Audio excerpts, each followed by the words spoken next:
नमस्कार दोस्तों, स्वागत है आप सभी का आपके अपने यूट्यूब चैनल अमन प्रयास जीके जिसमें। जैसा कि फ्रेंड्स, आज है आपका 3 जुलाई और 3 जुलाई को आपका एसएससी CHSL का एग्ज़ाम था, जो कि फोर्थ शिफ्ट का भी एग्ज़ाम समाप्त हो गया है। फोर्थ शिफ्ट में आपके 25 जीके के प्रश्न पूछे गए थे, उनमें से अधिकतम जो रियल प्रश्न हो सकते थे अभी तक वो मिल गए हैं। तो अभी की इस वीडियो में हम लोग उन सभी प्रश्नों को डिस्कस करेंगे, साथ में इंपॉर्टेंट एक्स्ट्रा फैक्ट्स को भी देखते चलेंगे। तो चलिए वीडियो को स्टार्ट करते हैं फ्रेंड्स। बिना किसी देरी के, इससे पहले चैनल पर आप नए हैं, चैनल को सब्सक्राइब कर लीजिएगा और सब्सक्राइब कर लिए हैं तो नोटिफिकेशन बेल कॉल पर क्लिक कर लीजिएगा, ठीक है। पहला जो आपका प्रश्न पूछा गया था वो पूछा गया था, चंग लोक नृत्य जो कि किस राज्य से संबंधित है। तो चंग लोक नृत्य की बात करेंगे तो इसका राइट आंसर आपका राजस्थान होगा।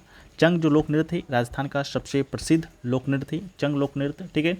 इसके अलावा बात करेंगे, एक आपका है चांग सांग लोक नृत्य। तो सांग सांग नृत्य की बात करेंगे तो आपका नागालैंड में, या चांग नृत्य भी आएगा तो ये नागालैंड में, लेकिन आपका चंग आया था तो राजस्थान से इसका राजस्थान होगा, ठीक है। इसके अलावा नेक्स्ट क्वेश्चन पूछा गया था आपका, भारत का सबसे बड़ी अंतस्थलीय जो खारे पानी की झील है सांबर झील, वो पूछा गया था मैप देकर कि भारत के किस दिशा में स्थित है। तो यहाँ पर आप लोग देख सकते हैं, यहाँ पर बहुत सारे लेक का नाम दिया गया है। तो यहाँ पर एक आपका सांभर लेक है, ठीक है। तो ये जो आपका सांभर लेक जो दिख रहा है, ये दोस्तों आपका पहली बात तो ये है कहाँ, तो ये है दोस्तों आपका राजस्थान में, ठीक है। तो राजस्थान में तो किस तरफ है, तो ये दोस्तों आपको पता होगा उत्तर पश्चिम में है, ठीक है। इस तरह दोस्तों आपका क्या है, पश्चिम में, जिससे हम लोग इसको बांटते हैं। तो ये आपका 4 दिशा हुआ, ये दोस्तों आपका है उत्तर है, ठीक है। इसके अलावा ये आपका दक्षिण है, दक्षिण के बाद ये आपका आता है पूरब आता है, जिससे हम लोग पूर्वोत्तर भारत के नाम जानते हैं। इसके बाद ये आपका आता है पश्चिम, ठीक है। तो ये जो आपका सांभर जो लेक है कहाँ पड़ता है, तो ये दोस्तों आपका पड़ता है उत्तर और पश्चिम में, ठीक है। तो उत्तर पश्चिम इसका राइट आंसर होगा, यानी कि नॉर्थ वेस्ट इसका राइट आंसर होगा। उसी प्रकार से अगर कोई आपका झील का नाम अगर आ जाए, जैसे कि आ जाए उलर लेक का, तो उलर लेक कहाँ पड़ेगा, तो ये आपका सीधे से उत्तर में पड़ेगा, ठीक है। वहीं पर अगर आपका आ जाए कोई लेक का, लोकटक झील का आ जाए, तो ये कहाँ पड़ेगा, ये आपका पूर्वोत्तर भारत में पड़ेगा, ठीक है।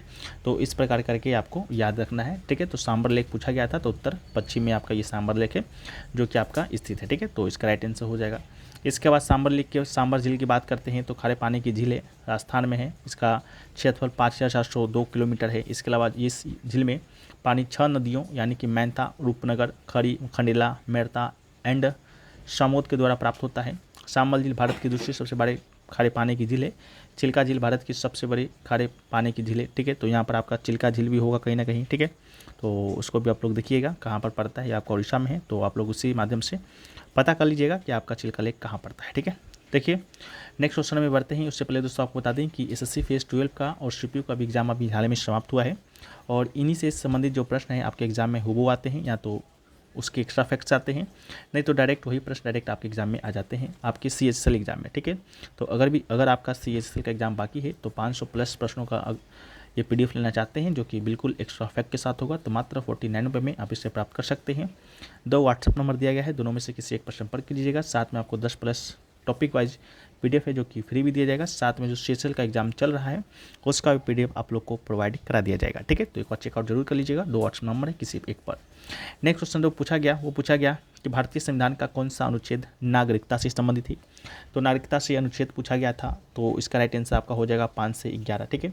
5 से 11 तक का अनुच्छेद आपका किससे संबंधित है भाई, तो नागरिकता से है, ठीक है। इसके बाद भाग की बात करेंगे तो कौन सा भाग नागरिकता से संबंधित है, तो भाग 2 आपका नागरिकता से संबंधित है, जिसमें अनुच्छेद 5 से 11 शामिल है, ठीक है। इसके अलावा अनुच्छेद 5 से 11 कहता क्या है, तो अनुच्छेद 5 कहता है संविधान के प्रारंभ में नागरिकता से संबंधित है। इसके अलावा अनुच्छेद 6 कहता है कि पाकिस्तान से भारत आए कुछ व्यक्तियों को नागरिकता के अधिकार से है। उसी प्रकार 7 आपका कहता है पाकिस्तान में कुछ प्रवासियों की नागरिकता का अधिकार है। अनुच्छेद 8 कहता है भारत के बाहर रहने वाले भारतीय मूल के कुछ व्यक्तियों को नागरिकता के अधिकार है। अनुच्छेद 9 कहता है स्वेच्छा से किसी विदेशी राज्य की नागरिकता प्राप्त करने वाले व्यक्ति नागरिक नहीं होंगे। अनुच्छेद 10 कहता है नागरिकता के अधिकारों की निरंतरता से संबंधित है। अनुच्छेद 11 कहता है संसद कानून द्वारा नागरिकता के अधिकारों को विनियमित करेगा, ठीक है। तो अनुच्छेद 11 है। इसी से प्रश्न आपका कल परसों आया था कि नागरिकता के अधिकार को विनियमित करने का अधिकार है जो कि किसके पास है, तो संसद के पास है। तो इसको भी याद रखिएगा। नेक्स्ट क्वेश्चन पूछा गया कि 2023 IPL ट्रॉफी का विजेता कौन है, ठीक है। तो 2023 IPL ट्रॉफी के विजेता की बात करते हैं तो 2023 में आपका चेन्नई सुपर किंग आपका विजेता बना था, ठीक है। किसकी कप्तानी में, तो महेंद्र सिंह धोनी की कप्तानी में, आप लोग को मालूम होगा। इसके बाद आपका 2023 का जो रनअप रहा था, रनअप से यानी कि उप विजेता की बात करते हैं तो इसका राइट आंसर गुजरात टाइटंस हो जाएगा, ठीक है। और 2024 IPL भी आपका खत्म हो चुका है, ठीक है। तो इसका भी प्रश्न आपके एग्जाम में बनेगा। नेक्स्ट जो एग्जाम आपके होंगे जो भी होंगे, ठीक है। तो 2014 के आईपीएल का विनर आपका था कोलकाता नाइट राइडर्स, और रनअप की बात करते हैं तो आपका हैदराबाद था, ठीक है, तो इसको भी याद रखिएगा। अगला क्वेश्चन पूछा गया था सेम टू सेम, आपका रिपीटेड क्वेश्चन था, सीपीयू में भी पूछा गया, फेज 12 में भी पूछा गया, और आपका एसएससी CHSL में भी पूछा गया, ठीक है। गुलामगिरी पुस्तक के बारे में कि लेखक कौन है, तो राइट आंसर आपका ज्योतिबा फुल्ले होगा। ज्योतिबा फुल्ले की बात करते हैं तो महाराष्ट्र के एक भारतीय समाज सुधारक और लेखक हैं, वह भारत में महिला शिक्षा के लिए अग्रणी रही थी, ठीक है। साथ में ज्योतिबा फुल्ले के द्वारा गुलामगिरी पुस्तक है जो कि लिखा गया है। इसके बाद बात करते हैं कब ये पुस्तक कब लिखा गया, तो ये पुस्तक लिखा गया था आपका 1873 में ही, और साथ में ही 1873 में एक समाज का भी स्थापना किया गया था जिसे कि सत्यशोधक समाज के नाम से जानते हैं। तो ये भी पूछा गया था कि ये भी पूछा जाता है, पूछा ही जाएगा कि सत्यशोधक समाज की स्थापना किसने किया, तो ज्योतिबा फुल्ले ने किया।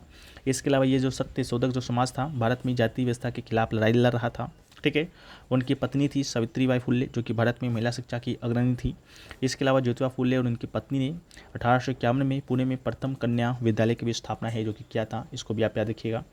इसके अलावा जो नेक्स्ट क्वेश्चन आपसे पूछा गया वो पूछा गया कि रमज़ान के पवित्र माह के अंत में कौन सा त्यौहार मनाया जाता है, तो रमज़ान के पवित्र माह के अंत में हम लोग नहीं, जो लोग इस्लाम धर्म से संबंधित हैं वो ईद उल फितर बनाते हैं, तो ईद उल फितर इसका राइट आंसर होगा। ईद उल फितर एक धार्मिक त्यौहार है जो मुस्लिम द्वारा रामजान के पवित्र महीने के अंत में मनाया जाता है। इसके अलावा ये इस्लामिक कैलेंडर के 10वें महीने शवाल के पहले दिन मनाया जाता है। इसके अलावा मुसलमानों को यह त्यौहार मूल रूप से भाईचारे को बढ़ावा देने वाला त्यौहार है। प्रत्येक व्यक्ति इस त्यौहार को एक साथ मनाता है और ईश्वर से सुख शांति समृद्धि के लिए प्रार्थना करता है। ईद उल फितर की खुशी संपूर्ण विश्व में पूरे उत्साह के साथ मनाया जाता है, ठीक है, तो इसको भी याद रखिएगा। नेक्स्ट क्वेश्चन पूछा गया कि कर्नाटक के वर्तमान में राज्यपाल कौन है, वर्तमान में ही पूछा गया था, ठीक है, तो शायद आपका जनवरी 2024 लिखा गया था, ठीक है। जो भी हो, आपका वर्तमान में कर्नाटक के राज्यपाल हैं श्री थावरचंद गहलोत, तो इसका राइट आंसर आपका थावरचंद गहलोत हो जाएंगे, ठीक है। इसके अलावा सभी राज्य के राज्यपालों के बारे में हम लोग देखें तो आंध्र प्रदेश के राज्यपाल हैं इस अब्दुल नज़ीर। इसके अलावा अरुणाचल प्रदेश के राज्यपाल हैं केवल्य त्रिविक्रम पटनायक। इसके अलावा असम के राज्यपाल पूछा ही गया था आपका कल परसों कि कौन है, तो गुलाब चंद कटारिया हैं। और बिहार के राज्यपाल हैं राजेंद्र विश्वनाथ आलेकर। छत्तीसगढ़ के हैं विश्वभूषण हरिचंदन। गोवा के राज्यपाल हैं PS श्रीधरन पिल्लई। गुजरात के राज्यपाल हैं श्री आचार्य देवव्रत। हरियाणा के हैं बंडारू दत्तात्रेय। हिमाचल प्रदेश के राज्यपाल हैं शिव प्रताप शुक्ल जी। इसके अलावा झारखंड के राज्यपाल हैं CP राधाकृष्णन। कर्नाटक के हैं थावरचंद गहलोत। केरल के हैं आरिफ मोहम्मद खान। इसके अलावा मध्य प्रदेश की बात करते हैं तो मध्य प्रदेश के मंगूभाई चंगनभाई पटेल राज्यपाल हैं। महाराष्ट्र के राज्यपाल हैं श्री रमेश बैस। मणिपुर के हैं सुश्री अनुसुईया उइके। मेघालय के राज्यपाल हैं श्री फागू चौहान। मिजोरम की बात करते हैं तो कंभमपति हरिबाबू हैं। नागालैंड के श्री ला गणेशन हैं। उड़ीसा के रघुवर दास हैं। पंजाब की बात करते हैं श्री बनवारी लाल पुरोहित जी हैं। राजस्थान की बात करते हैं तो कलराज मिश्र हैं। तमिलनाडु के हैं RN रवि। और सिक्किम के आपके राज्यपाल हैं लक्ष्मण प्रसाद आचार्य। तेलंगाना के राज्यपाल हैं श्री CP प्रसाद कृष्णन जिनको अतिरिक्त प्रभार दिया गया है। त्रिपुरा के हैं नल्लू इंद्रसेना रेड्डी। आंध्र प्रदेश की बात करते हैं तो श्रीमती आनंदीबेन पटेल हैं। इसके अलावा उत्तराखंड की बात करते हैं तो लेफ्टिनेंट जनरल गुरमीत सिंह है। और पश्चिम बंगाल के राज्यपाल हैं डॉक्टर श्री आनंद बोस, तो इसको भी याद रखिएगा, ठीक है। इसके अलावा नेक्स्ट क्वेश्चन जो पूछा गया कि 2022 में सुप्रीम कोर्ट में EWS का आरक्षण है जो कि कौन सी संशोधन के तहत ये लोग लागू किया था, ठीक है, मैंने बरकरार रखा था। 2022 में एक आपका वर्डिक्ट आया था, ठीक है, तो उसमें 103वां जो संविधान संशोधन के माध्यम से जो EWS को 10% आरक्षण दिया गया है भारत के सरकारी नौकरी में और कॉलेजों में, ठीक है, तो उन्हीं से संबंधित 10% आरक्षण को सुप्रीम कोर्ट ने जारी रखा था, ठीक है, बरकरार रखा था। और ये आपका 103वां संविधान संशोधन से संबंधित था, ठीक है। नेक्स्ट क्वेश्चन है कि ओलंपिक में पदक जीतने वाली पहली भारतीय महिला पहलवान कौन है, तो हमने जब आपसे फर्स्ट शिफ्ट का वीडियो में जब आपके एग्जाम में पूछा गया था कि कॉमनवेल्थ गेम में पदक जीतने वाली पहली महिला पहलवान कौन थी, ठीक है, जिसका राइट आंसर था गीता फोगाट, ठीक है। उसी समय हमने आपको ये भी फैक्ट से जो कि बताया था, तो आप लोग जाकर वीडियो को देख सकते हैं कि ओलंपिक में पदक जीतने वाली पहली भारतीय महिला के बारे में और एक्स्ट्रा फैक्ट के बारे में बताया गया था या नहीं, तो इसका राइट आंसर आपका साक्षी मलिक होगा। महिला पहलवान साक्षी मलिक ने 18 अगस्त 2016 को तीसरे स्थान के साथ 2016 रियो ओलंपिक का पहला पदक अर्जित किया था, ठीक है। 23 साल की साक्षी मलिक कुश्ती में पदक जीतने वाली पहली भारतीय महिला थी और किसी भी ओलंपिक खेल में जीतने वाली चौथी। ठीक है। इसके बाद गीता फोगाट एक फ्री स्टाइल पहलवान है जिन्होंने 2010 में राष्ट्रमंडल खेलों में कुश्ती में भारत का पहला स्वर्ण पदक जीता था। ठीक है, तो ये भी पूछा गया था फर्स्ट शिफ्ट में। ये ओलंपिक ग्रीष्मकालीन खेलों के लिए क्वालिफाई करने वाली पहली भारतीय महिला पहलवान भी थी। ठीक है, तो इसको भी याद रखिएगा। नेक्स्ट क्वेश्चन पूछा गया कि 2022 की गरीबी सूचकांक में भारत में कितने मिलियन लोग गरीब हैं। तो दुनिया में सबसे ज़्यादा गरीब आपका भारत में ही है, 22.8 करोड़ लोग आपका है। इसको मिलियन में कन्वर्ट करना है।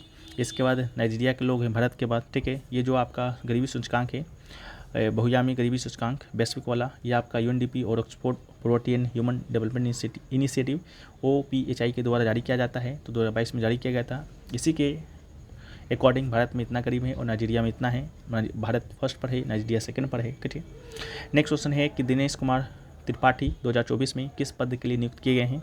तो नौसेना स्टाफ का प्रमुख के रूप में ये आपके नियुक्त किए गए हैं। ठीक है, एडमिरल दिनेश कुमार त्रिपाठी भारतीय नौसेना के सेवारत 4 सितारा ध्वज अधिकारी हैं और वो नौसेना स्टाफ के वर्तमान में 26वें प्रमुख हैं। तो इसका राइट आंसर हो जाएगा। ठीक है, नौसेना का। अगला क्वेश्चन पूछा गया था कि फ्लूट का आपका हिंदी में नाम क्या है। तो फ्लूट का हिंदी में नाम है आपका बांसुरी। तो इसका राइट आंसर बांसुरी हो जाएगा। ठीक है, इसके अलावा इसका तेलुगु का भी नाम है, क्या नाम है, तो पिल्लन ग्रोवी। ठीक है, पिल्लन ग्रोवी याद रखिएगा, बांसुरी का ही तेलुगु नाम है। इसके अलावा बांसुरी के अन्य नाम में बाही हो गया, बांसी हो गया, बंसी हो गया, बसरी हो गया, मुरली हो गया। ठीक है, इसके अलावा एक बांसुरी भारतीय महाद्वीप से उत्पन्न होने वाली एक तरफ उड़ाई गई बांसुरी है।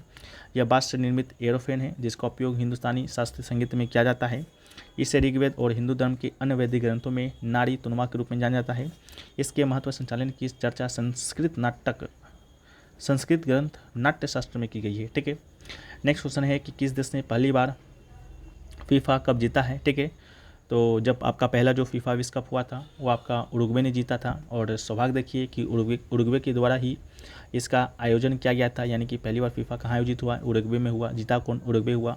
और रनअप कौन बना, तो अर्जेंटीना बना। ठीक है, तो इसको भी याद रखिएगा। ये जो फीफा विश्व कप है फुटबॉल से संबंधित है, हर 4 साल के बाद होता है और ये पहली बार शायद 1930 में हुआ था। ठीक है, और अभी लास्ट बार 2022 में हुआ है। तो 2022 में विजेता आपका कौन है, तो अर्जेंटीना है। वो विजेता फ्रांस है। और आयोजन कहाँ हुआ था, तो आयोजन आपका हुआ था कतर में। ठीक है, तो कतर में भी हुआ था, कतर की राजधानी दोहा में। तो इसको भी याद रखना है। अगला है कि 2011 की जनगणना के अनुसार निम्नलिखित में से किस राज्य में शहरी जनसंख्या सर्वाधिक है। ठीक है, शहरी जनसंख्या सर्वाधिक है आपसे पूछा गया था, जिसका राइट आंसर आपका गोवा था। ठीक है, ये आपका नहीं था। महाराष्ट्र में तो शहरी जनसंख्या तो है ही। ठीक है, महाराष्ट्र आपके पूर्ण संख्या के मामले में महाराष्ट्र टॉप पर है। इसके अलावा उत्तर प्रदेश सेकेंड पर है, तमिलनाडु आपका थर्ड पर है। और प्रमुख राज्यों में बात करते हैं तो तमिलनाडु शहरीकृत क्षेत्रों में इतना प्रतिशत, अगर प्रतिशत पूछा जाता तो तमिलनाडु इसका राइट आंसर होगा। ठीक है, आबादी के साथ सबसे शहरीकृत राज्य है। इसके बाद केरल का स्थान आता है, इसके बाद महाराष्ट्र का आता है।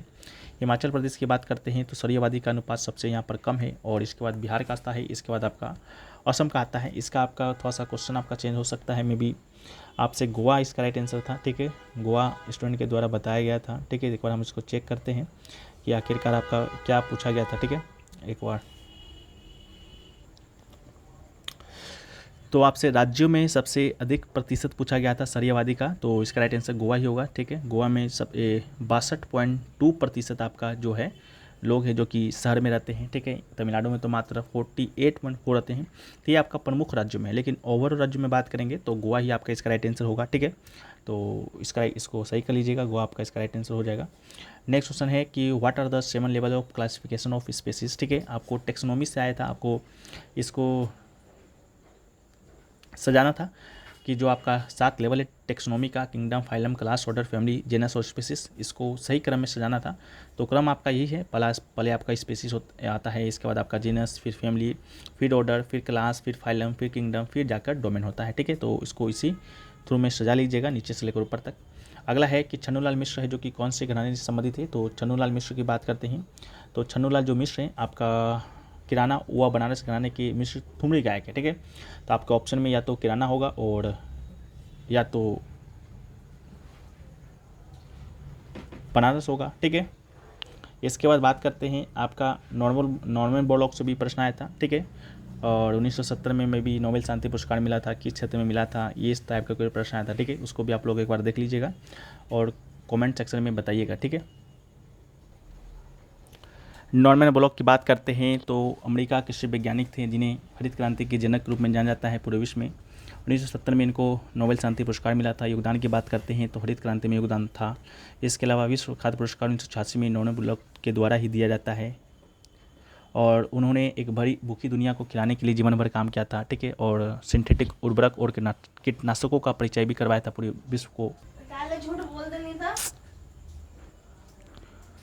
नेक्स्ट क्वेश्चन है वो पूछा गया कि यूपीएससी, जेपीएससी और स्टेट जो पीसीएस है वो इंडिया जो संविधान है भारत का उसका कौन सा फ्यूचर है, तो इसका फेडरलिज्म का है, तो इसका राइट आंसर फेडरलिज्म होगा।